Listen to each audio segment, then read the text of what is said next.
बच्चों, शुरू करते हैं अपना next topic 14.4.2 electron transport system. Electron transport system and oxidative phosphorylation, ETF भी इसको कहा जाता है इलेक्ट्रॉन ट्रांसपोर्ट सिस्टम के लिए। The following steps in the respiratory process are to release and utilize the energy stored in NADH plus proton and FeDH2।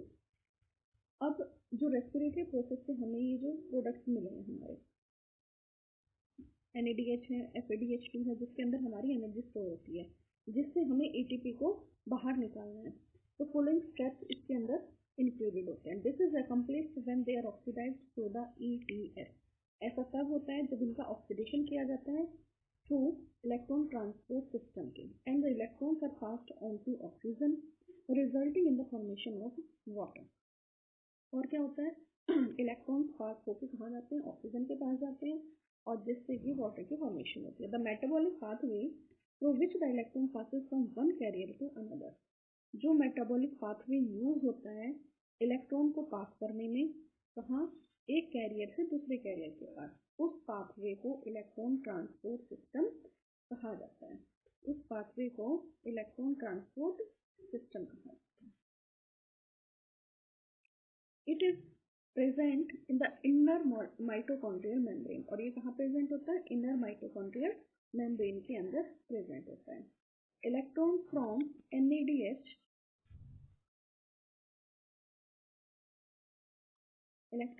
NADH produced in the mitochondrial matrix during citric acid cycle are oxidized by an NADH dehydrogenase।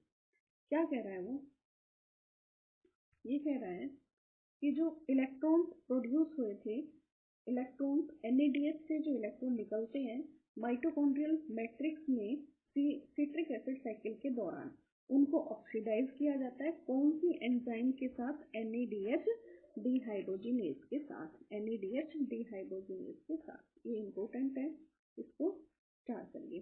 And electrons are then transferred to ubiquinone. और उसके बाद electron कहाँ transfer होते हैं, यूबिक्विनोन के लिए transfer कर दिए जाते हैं, जो कहाँ लोकेटेड होती है, इनर मेम्ब्रेन के अंदर, इनर मेम्ब्रेन के अंदर। यूबिक्विनोन also receives reducing equivalent via FeDH2। ये यूबिक्विनोन कहाँ से भी इलेक्ट्रॉन को रिसीव करता है, FeDH2 से भी रिसीव करता है। ये बेटा यूबिक्विनोन है आपका, ये ठीक है। ये FeDH2 ये कॉम्प्लेक्स 2 है, ये आपका कॉम्प्लेक्स 1 हो गया। ये रहा कॉम्प्लेक्स 1, क्या है, NADH डिहाइड्रोजिनेज एंजाइम यहाँ यूज होती है क्या करने के लिए, NADH से इलेक्ट्रॉन को रिसीव करने के लिए। ओके, और कॉम्प्लेक्स 2 FeDH2 का कॉम्प्लेक्स है। That is generated during oxidation of succinate in citric acid cycle. ये भी हमें सिट्रिक एसिड साइकिल से ही मिला है, इसकी ऑक्सीडेशन से, सक्सिनेट की ऑक्सीडेशन से। द रिड्यूस्ड यूबिक्विनोन, अब जो यूबिक्विनोन रिड्यूस हो चुका है, क्या बना चुका है, यूबिक्विनोल बन चुका है, is then oxidized with the transfer of electrons to cytochrome C। उसके बाद ये कहाँ पर, साइटोक्रोम C के अंदर, साइटोक्रोम C के अंदर ट्रांसफर हो जाता है via cytochrome BC1, via cytochrome BC1 complex. This is the complex number 3, complex 3 cytochrome BC1, ठीक है। Cytochrome C is small protein. Cytochrome C क्या है, अब ये एक स्मॉल प्रोटीन होता है, small protein attached to outer surface of inner membrane. जो कहाँ अटैच होता है, इनर मेम्ब्रेन के आउटर सरफेस से अटैच होता है। And acts as mobile carrier, और इसका काम क्या है, ये as a carrier, mobile carrier for transfer of electrons. Electrons के लिए कैरियर का काम करता है between complex 3 and 4। Complex number 3 और 4 के बीच में इलेक्ट्रॉन्स को कैरी करवाने का काम करता है। Complex 4 refers to cytochrome C। अब कॉम्प्लेक्स 4 कौन सा है, कॉम्प्लेक्स 4 है cytochrome C। Oxidase, this is the complex 4 cytochrome C oxidase. Complex containing cytochromes A and A3। इसके अंदर साइटोक्रोम A और A3 प्रेजेंट होता है। एंड 2 कॉपर सेंटर, इसके अलावा 2 कॉपर सेंटर यूज होते हैं, इंक्लूडेड होते हैं। When the electron pass from one carrier to another, जब इलेक्ट्रॉन्स एक कैरियर से दूसरे कैरियर के पास जाते हैं via complex 1 to 4, complex number 1 से 4 तक, in the electron transport chain they are coupled to ATP synthetase, तो ये एटीपी सिंथेटेज के साथ कपल करते हैं for the production of ATP, और वहां से हमें एटीपी की प्रोडक्शन मिलती है फ्रॉम एडीपी, एडिनोसिन डाइफॉस्फेट से एक फास्फोरस ऐड होता है और एटीपी की फॉर्मेशन करता है। The number of ATP molecule synthesized depend upon the nature of electron donor, तो कितने नंबर ऑफ एटीपी मिले हैं वो डिपेंड करता है कि आपका इलेक्ट्रॉन डोनर क्या है। Oxidation of one molecule of NADH, अब ये चीज आपको अंडरलाइन करनी है, याद करनी है। एक मॉलिक्यूल ऑफ NADH से हमें 3 मॉलिक्यूल ऑफ ATP मिलते हैं, वाइल 1 मॉलिक्यूल ऑफ FADH2 से हमें 2 मॉलिक्यूल ऑफ ATP मिलते हैं। मतलब है कि एक NADH से कितने 3 ATP मिले, यानी कि NADH इज हायर करेंसी, और एक FADH2 से हमें 2 ATP के मॉलिक्यूल मिलते हैं, 2 ATP। Although the aerobic process of respiration takes place only in the presence of oxygen, तो आपको पता है क्योंकि हम एरोबिक रेस्पिरेशन की बात करते हैं तो ये ऑक्सीजन की प्रेजेंस नेसेसरी होती है। The role of oxygen is limited to the terminal stage of the process, तो यहाँ ऑक्सीजन का यूज क्या है, सिर्फ टर्मिनल फेज के अंदर है, सिर्फ टर्मिनल स्टेप के अंदर है। Yet the presence of oxygen is vital, हालांकि ऑक्सीजन की प्रेजेंस जरूरी होती है इस साइकिल के लिए, since it drives the whole process by removing hydrogen, क्योंकि इसमें ऑक्सीजन का काम क्या है, सिस्टम से हाइड्रोजन को रिमूव कराना। Oxygen acts as the final hydrogen acceptor, और ऑक्सीजन का क्या काम है, हाइड्रोजन को एक्सेप्ट करने का, ठीक है। Final hydrogen acceptor, unlike photophosphorylation where it is the light energy that is utilized for the production of proton gradient, photophosphorylation में क्या होता है, लाइट एनर्जी यूटिलाइज होती है जिससे प्रोटॉन ग्रेडियंट प्रोड्यूस होता है, required for photophosphorylation. In respiration it is the energy of oxidation reduction utilized for the same process, जबकि यहाँ पे क्या होता है, यहाँ पे होता है respiration energy of oxidation reduction, oxidation reduction से जो एनर्जी रिलीज होती है वो सेम प्रोसेस के लिए यूटिलाइज की जाती है, रेस्पिरेशन के लिए यूज की जाती है। रेस्पिरेशन में हाइड्रोजन को जनरेट करने के लिए, प्रोटॉन ग्रेडियंट को जनरेट करने के लिए यूज की जाती है। It is for this reason that the process is called oxidative phosphorylation, इसीलिए इसे ऑक्सीडेटिव फॉस्फोराइलेशन भी कहा जाता है। You have already studied about the mechanism of membrane linked ATP synthesis as explained by chemiosmotic hypothesis in the earlier chapter, तो हमने पिछले chapter में पढ़ चुके हैं ये कि एटीपी की सिंथेसिस कैसे होती है। As mentioned earlier chemiosmotic hypothesis, as mentioned earlier the energy released during the electron transport system is utilized in ATP synthesising ATP, तो ATF से जो एनर्जी रिलीज होती है वो ATP को सिंथेसाइज करने के लिए यूज की जाती है with the help of ATP synthetase complex 5, ATP synthetase की हेल्प से। दिस कॉम्प्लेक्स कंसिस्ट ऑफ, अब ATP सिंथेटेज कॉम्प्लेक्स के बारे में हम बात करते हैं, कॉम्प्लेक्स के बारे में, ये कौन सा कॉम्प्लेक्स नंबर 5, कॉम्प्लेक्स नंबर 5, ये इंपॉर्टेंट है। अब this complex consist of 2 major component, 2 major component होते हैं, कौन कौन से, एक F1 एक F0, एक F1 एक F0। F1 हेड पीस है, ये हेड पीस है, हेड पीस है। F1 head piece is a peripheral membrane protein complex, तो ये आपका पेरिफेरल मेम्ब्रेन प्रोटीन कॉम्प्लेक्स है and contains the site for synthesis of ATP from ADP, तो यहाँ पे ADP से ATP की सिंथेसिस होती है। And inorganic phosphate, F0 is an integral membrane protein, ये एक इंटीग्रल मेम्ब्रेन प्रोटीन है complex that forms the channel, जिससे कि जो चैनल बनाता है किसके लिए, हाइड्रोजन के ट्रांसफर के लिए। That forms the channel through which process proton cross the inner membrane, जिससे कि प्रोटॉन इनर मेम्ब्रेन को क्रॉस कर सके। The passage of proton through the channel is coupled to the catalytic site of F1 component for the production of ATP। अब ये जो इसकी movement है प्रोटॉन की, ये जरूरी होती है किसके लिए? कैटेलिटिक प्रोडक्शन ऑफ एटीपी के लिए। फॉर ईच एटीपी प्रोड्यूस, एक एटीपी प्रोड्यूस करने के लिए 4 प्रोटॉन्स को पास करना होता है F0 की मेम्ब्रेन से। 4 प्रोटॉन्स को पास होना होता है F0 की मेम्ब्रेन से। From the inter membrane space to the matrix down the electrochemical protein gradient. ये हो गया हमारा एटीपी की सिंथेसिस। अब है 14.5 topic, the respiratory balance sheet. It is possible to make calculations of the net gain of ATP for every glucose molecule oxidized, but in reality this can remain only a theoretical exercise। तो ये possible है वैसे तो कि net ATP का हम calculate कर सकते हैं कि एक ग्लूकोज के मॉलिक्यूल के ऑक्सीडेशन होने से कितनी एटीपी जनरेट होते हैं, बट असल में क्या होता है, in reality this can remain only theoretical exercise, ऐसा नहीं कर सकते। This calculation can be made only in certain assumptions.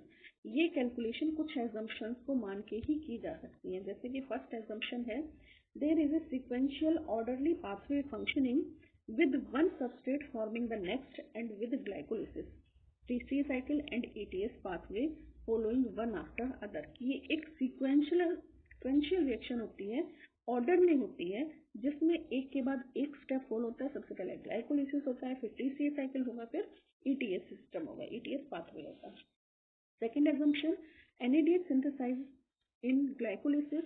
जो ग्लाइकोलिसिस में हमें NADH की सिंथेसिस मिलता है हमें, वो ट्रांसफर कर दिया जाता है माइटोकॉन्ड्रिया के अंदर और फिर उसकी ऑक्सीडेटिव फॉस्फोराइलेशन की जाती है। Third assumption is none of the intermediate in the pathway are utilized. कोई भी इंटरमीडिएट का यूटिलाइज नहीं किया जा सकता है अनदर कंपाउंड को सिंथेसाइज करने के लिए। Fourth assumption, only glucose is being respired. सिर्फ ग्लूकोज को ही, no other alternative substrate are entering in the pathway. Glucose के अलावा कोई और सबस्ट्रेट पाथवे के अंदर एंटर नहीं कर सकता। तो इन एजम्पशन को मान के ही हम टोटल एटीपी का कैलकुलेशन कर सकते हैं।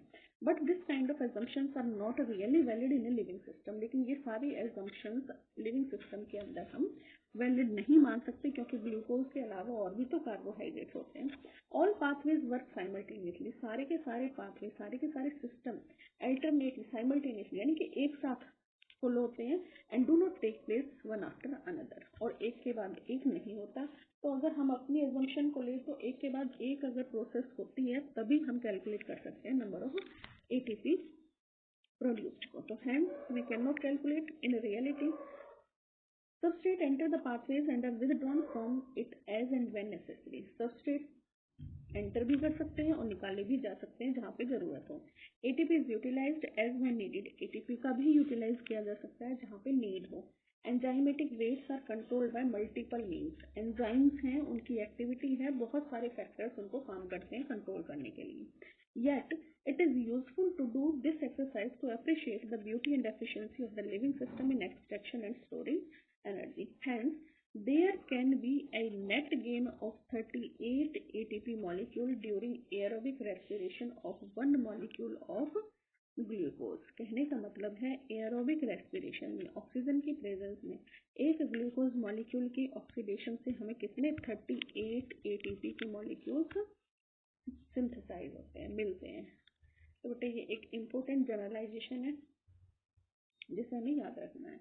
Now let us compare fermentation and aerobic respiration. तो आइए अब हम फर्मेंटेशन को और एरोबिक रेस्पिरेशन को कंपेयर करते हैं।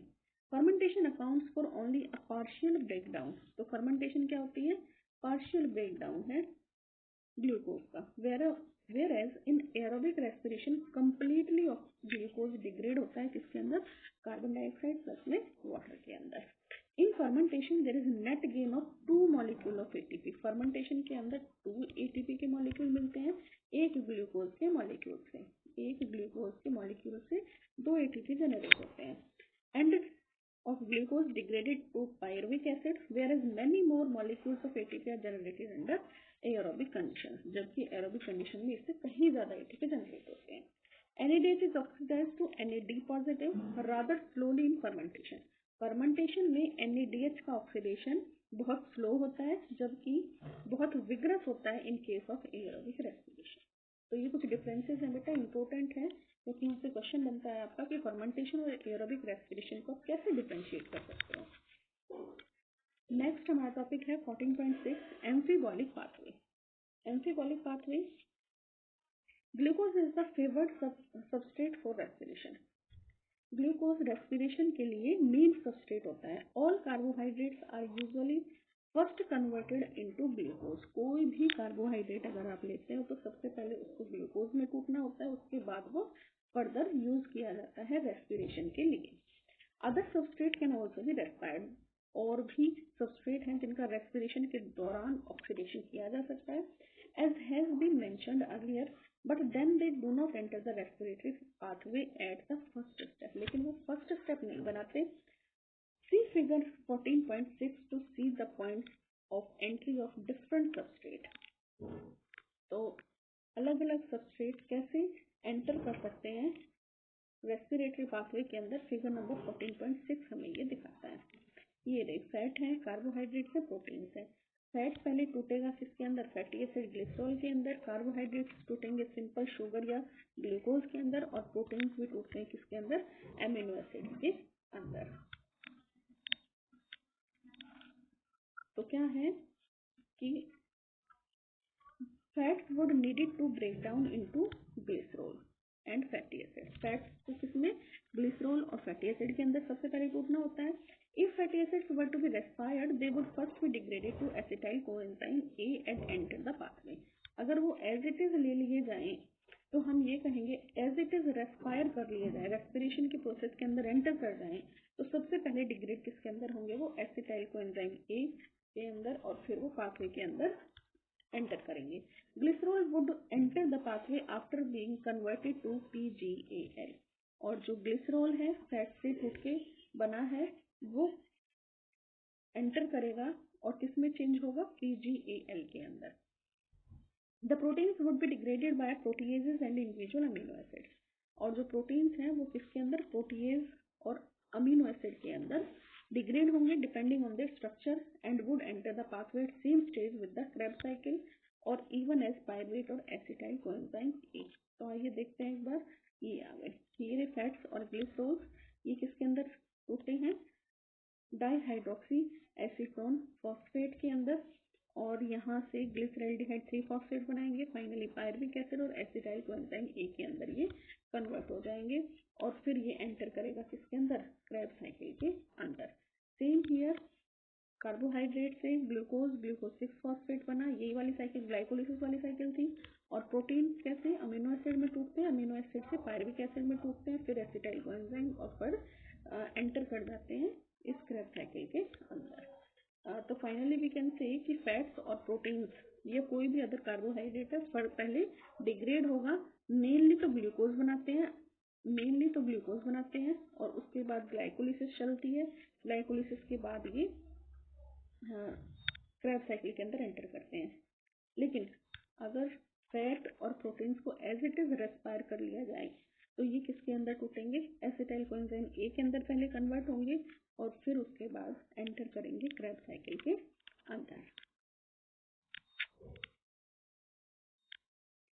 Since respiration involves breakdown of substrate, हालांकि रेस्पिरेशन में क्या होता है, सबस्ट्रेट का ब्रेकडाउन होता है। The respiratory process has traditionally been considered a catabolic process and the respiratory pathway as a catabolic pathway। तो respiratory pathway को पहले से ही किस नाम से जाना जाता है, catabolic pathway के नाम से जाना जाता है। But is this understanding correct? क्या ये सही है? We have discussed above at which point in the respiratory pathway different substrate would enter if they were to be respired and used to derive energy। तो कहाँ पे हमें कौन से स्टेप में एनर्जी मिलती है, कौन से पॉइंट्स में वो एंट्री करते हैं, तो ये सभी चीजें, और हमें कहाँ से हम एनर्जी को ड्राइव करते हैं। What is important to recognize, किस चीज को जानने की जरूरत है, that is these very compounds that would be withdrawn from respiratory pathway for the synthesis of the said substrate. Hence, fatty acid would be broken down to acetyl coenzyme A before entering the respiratory pathway। तो fats को किसके अंदर टूटना जरूरी है, acetyl coenzyme A के अंदर, respiratory pathway में एंटर करने से पहले। When it is used as a substrate, but when the organism need to synthesize fatty acids, acetyl coenzyme A would be withdrawn from respiratory pathway for it. Hence, the respiratory pathway comes into the picture both during breakdown and synthesis of fatty acid. Hence, तो हम ये कह सकते हैं कि respiratory pathway ही है वो जो कि breakdown और synthesis of fatty acid दोनों के लिए responsible होता है. Similarly, during breakdown and synthesis of protein too, protein की breakdown और प्रोटीन की synthesis के लिए भी respiratory intermediates from the links इसी में से respiration में से ही चाहिए होते हैं. Breakdown process within the living organism is catabolism. Catabolism की process को ही हम क्या कहते हैं? Catabolism क्या होती है? Breakdown होना, टूटने वाली रिएक्शन ही हमारी कैटाबॉलिज्म होती है. और एनाबॉलिज्म होती है बनाने वाली, फॉर्मेशन की रिएक्शन. एनाबॉलिज्म का मतलब है फॉर्म होना, कैटाबॉलिज्म का मतलब है टूटना, ब्रेक डाउन होना. And synthesis is anabolism because the respiratory pathway is involve in both anabolism. Respiratory pathway दोनों के अंदर इन्वॉल्व होता है, फॉर्मेशन और कैटाबॉलिज्म यानी कि ब्रेक डाउन दोनों के अंदर. क्योंकि देखिए रेस्पिरेशन से हमें एनर्जी की फॉर्मेशन यानी एटीपी की फॉर्मेशन सिंथेसिस हो रही है, एनएडी की सिंथेसिस हो रही है, और ये तो हो गया एनाबॉलिज्म. और ग्लूकोज का मॉलिक्यूल ब्रेक डाउन हो रहा है, टूट रहा है, तो ये हो गया कैटाबॉलिज्म. तो दोनों ही प्रोसेस के अंदर रेस्पिरेशन की इन्वॉल्वमेंट होती है. It would hence be better to consider the respiratory pathway as amphibolic pathway rather than a catabolic one. तो ये कहना सही रहेगा कि रेस्पिरेशन कैटाबॉलिक पाथवे से ज्यादा एनाबॉलिक पाथवे है. तो हम इसको एनाबॉलिक पाथवे और कैटाबॉलिक दोनों ही पाथवे का नाम लेके क्या कहेंगे? Amphibolic pathway. एम्फीबॉलिक आप समझ गए. एम्फीबॉलिक का मतलब है catabolic as well as anabolic. मतलब कि इसके अंदर सब्सटेंसेस की सिंथेसिस भी होती है और ब्रेक डाउन भी होता है, और दोनों ही इम्पोर्टेंट चीजें हैं. तो ये हो गया हमारा. नेक्स्ट है हमारा 14.7 topic respiratory question. Let us now look at another aspect of respiration. अब एक दूसरे एस्पेक्ट की तरफ चलते हैं रेस्पिरेशन के. As you know, during aerobic respiration oxygen is consumed and CO2 is released. आप सभी को पता है एरोबिक रेस्पिरेशन का मतलब है ऑक्सीजन को अंदर लिया जाए, कार्बन डाइऑक्साइड को रिलीज किया जाए. The ratio of volume of CO2 evolve to the volume of oxygen consumed. कितनी ऑक्सीजन हमारी रेस्पिरेशन में कंज्यूम हुई है और कितनी कार्बन डाइऑक्साइड हमने इवॉल्व की है, ये कहलाता है रेस्पिरेटरी क्वोशेंट RQ और respiratory ratio. The respiratory quotient depends upon the type of respiratory substrate. अब ये जो रेस्पिरेटरी क्वोशेंट है किस फैक्टर्स पे डिपेंड करता है? तो ये डिपेंड करता है type of respiratory substrate used during respiration. When carbohydrates, हमने ग्लूकोज को मान के देखा था, अगर कार्बोहाइड्रेट्स आपके सबस्ट्रेट हैं और कंप्लीटली ऑक्सीडाइज हो रहे हैं एरोबिक रेस्पिरेशन के अंदर, तो RQ की वैल्यू आएगी 1. रेस्पिरेटरी क्वोशेंट होगा 1 because equal amount of oxygen consume की जाएगी और equal amount of carbon dioxide evolve की जाएगी respectively as shown in the equation this. तो इसमें क्या हुआ? C6H12O6 6 ऑक्सीजन के मॉलिक्यूल हमने इंस्पायर किए और 6 कार्बन डाइऑक्साइड के मॉलिक्यूल हमने इवॉल्व कर दिए. तो 6 कार्बन डाइऑक्साइड के molecule evolve divided by 6 oxygen के मॉलिक्यूल कंज्यूम. तो हमारा रेस्पिरेटरी क्वोशेंट आया 1, रेस्पिरेटरी रेशियो आया 1.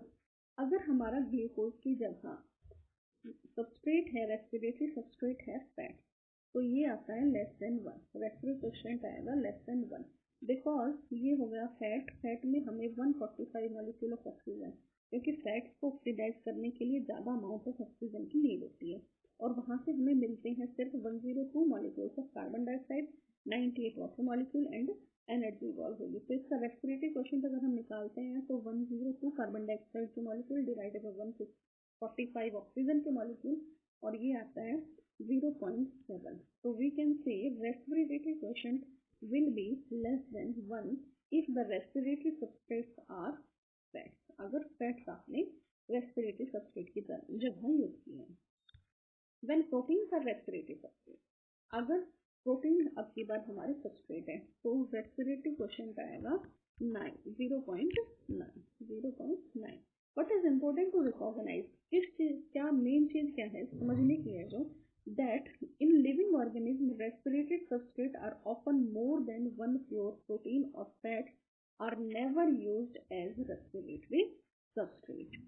इसका मतलब कहने का है कि कोई भी सबस्ट्रेट आप लो तो आपका respiratory question more than one तो आ ही नहीं सकता, पॉसिबल ही नहीं है। ठीक है, चाहे आप उसमें कार्बोहाइड्रेट्स ले लेते हो, प्रोटीन्स ले लेते हो या फिर फैट्स ले लेते हो एज रेस्पिरेटरी सबस्ट्रेट। तो बच्चों ये हो गया हमारा यहाँ पर कंप्लीट आपका रेस्पिरेशन प्लान। तो थैंक यू।